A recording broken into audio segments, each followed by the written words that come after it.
So this is the discussion for the number system. Again, very important. In the field of IT, we are familiar with the number system. I think this is not part of the Cengage material. So this is an additional topic which is again part of your of module 2 in your course outline. So there are there are components in a computer system that represents number system. This is why it is very important that we are familiar with different number systems. So we have in the number system we have decimal, base 10. There are 10 representations from 0 to 9. This is the number system we use. And then we have the binary. Binary is base 2. It only has two representations or number, and that is 0 and 1. What computer system this is the language of our computer system, diba? This is what is being processed by, let's say, our processor, okay, zeros and ones. And then we have octal. It's a base 8. There are 8 representations from 0 to 7.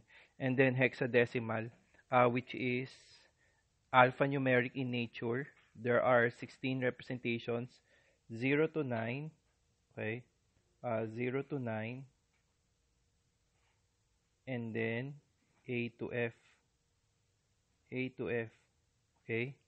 A is 10 in decimal, B is 11, C is 12, D is 13, E is 14, F is 15. Very important that we are familiar with converting a base, say example, a base 2 binary to decimal, or decimal to any base, say base 2, base 8, base 16, or let's say we can also come up with our own number system, say base 4, but take note of the rule. Let's say if we have base 4, there will be 4 representations. It will only consist of from 0 to 3. Okay, so again, let's say if I have again base 4, so there are only 4 numbers, and that is 0, 1, 2, 3. Okay, very important that we are aware of this concept. So, um, so, so first in the agenda is, say, converting decimal to a base, and our point of reference is decimal. Okay, there. So for example, let's say I have 13. So this is a base 10. We are to convert this to base 2. Okay, so what we do, we write down the given, the decimal 13, and then we are to divide that by 2. And then we need to put in the remainder here. So let's say, so we divide. 13 divided by 2 is 6, right? 6, and there is that remainder 1. So we write down the remainder here. So, and then we continue dividing. So, like 6 divided by 2 is 3. The remainder is 0. And then we again divide. 3 divided by 2 is 1, right? 1, remainder 1. Okay? If this part here is less than the required base, like in this case is base 2, then we stop. So we take it here. Okay, and the answer is from bottom to top. Okay, so therefore 13 base 10 in binary, that is equivalent to 1101. There. Okay, that's how you do it. So okay, let's have another example. So I will clear my page first, and so second example, say I have say 48. Say this is a base 9. Okay, we are to convert this to, oh sorry again, let me clear that first. So our example is base 10. So let's say we are to convert this 48 base 10, say, to base 7. Okay, say 7. So what we do, we again divide, sorry, we divide 48 with the required base. Like in this case, it's base 7. So, and then we take out the remainder. So 48 divided by 7 is 6, right? 6. Okay? And the remainder is 6 times 7 is 42. Remainder is 6. Okay? This one is less than already with the required base. So we take it out, we place it here, and that is when we stop. So therefore the answer is from top bottom to top 66. Okay. So there. Okay. So that's how you convert base 10 decimal to a required base. Okay. Let's have another example. Let's say base 8. Say for example 36 base 10. We convert this to base 8 remainder. So 36, we divide this. The required base is 8. And 36 divided by 8 is 4. Right? 4. And the remainder is 4. Why do I keep on having same numbers? It's okay, it's just a coincidence. So this is less than that. So we place it here. And then the answer is 44. Okay. So that's how you convert again a base 10 to a certain base.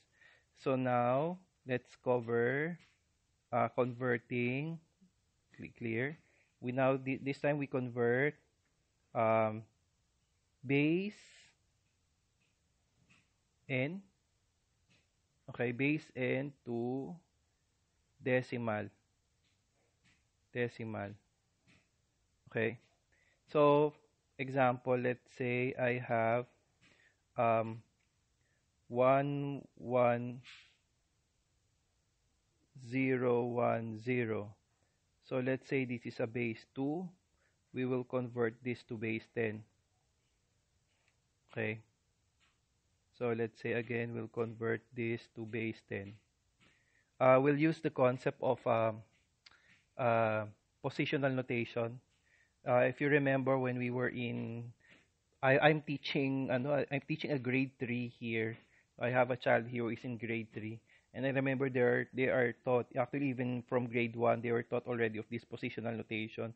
Let's say, for example, if we have 356, this is in decimal, say base 10. That this 6 here, this is in ones. And then this 5 here is in tens, and the 3 is in hundreds. Okay? And then I think it's grade 4 already. We were taught, sorry, not grade 3. Let's say grade 6. We were taught that each of these numbers has this exponential notation, right? Like tens, that like ones is 10 raised to 0. Okay, and then the 5 is 10 raised to 1. And then the 3 is 10 raised to 2, right? So 10 raised to 2 is 100s, right? 10 times 10. And then 10 raised to 1 is 10. 10 raised to 0, any number raised to 0 is a 1, right? We will use that concept in converting a base n to decimal. Okay, like in my example, I have 11010. So I'll write it here. Say 11010. Using the one that I mentioned about exponential notation, the position notation of this rightmost digit is 2 raised to 0. Then this is 2 raised to 1, 2 raised to 2, 2 raised to 3, and then 2 raised to 4. So to convert a base n to decimal, we need to multiply the given digit to its equivalent exponential notation, and then take the sum. So that means we multiply this one here by 2 raised to 4. And then plus, we take the sum. Okay? So plus 1 times 2 raised to 3 plus 0 times 2 raised to 2 plus 1 times 2 raised to 1. Okay? And plus 0 times 2 raised to 0. This one, the last one. So, so this first. Okay? I have a color here. I'll use a color. Say this one. So, this first. Okay? So, 1 times 2 raised to 4 is 2 raised to 4 is, we multiply 2 4 times, right? 2 times 2 is 4, times 2 is 8, times 2 is 16. So that is 16 plus, how about the next one? 1 times 2 raised to 3. 2 raised to 3 is 8 times 1 is 8 plus any number multiplied by 0 is, we are here already, 0. Okay? So, 0 plus the next is this one. Okay? 2 raised to 1 is 2 times 1 is 2 plus any number raised to any number multiplied by 0 is 0. Okay? So again, that is for this last item here. Then what we do is we add. So 16 plus 8 is 24, plus 2 is 26. And that is the answer. Okay? So, that's how you convert a base n to a decimal. Okay? So, I hope that is clear. Let's have another example. Page clear. Say, for example, let's say, sa example 2, say, so let's say 35, say this is a base 8, we convert this to base 10. So again, you write down the number, we get the exponential, equivalent exponential notation. So this is 8 raised to 0. Always starts with 0, right? And then 8 raised to 1. I-increment lang yan. So and then what we do is we multiply the given digit with its exponential, with its equivalent exponential notation. So like in this case, for 3 is 8 raised to 1, and then 5 for 8 raised to 0. So next, so 3 times 8 is 24. Any number raised to 0 is 1. Okay, 8 raised to 0 is 1. So 5 times 1 is 5. And then we add. So 24 plus 5 is 29. 29. Okay? And there. Okay? So that's how you convert a base n to a decimal. I will cut this video. Okay? I will have my part 2 for this discussion. So thank you. Keep safe. Together we learn as one.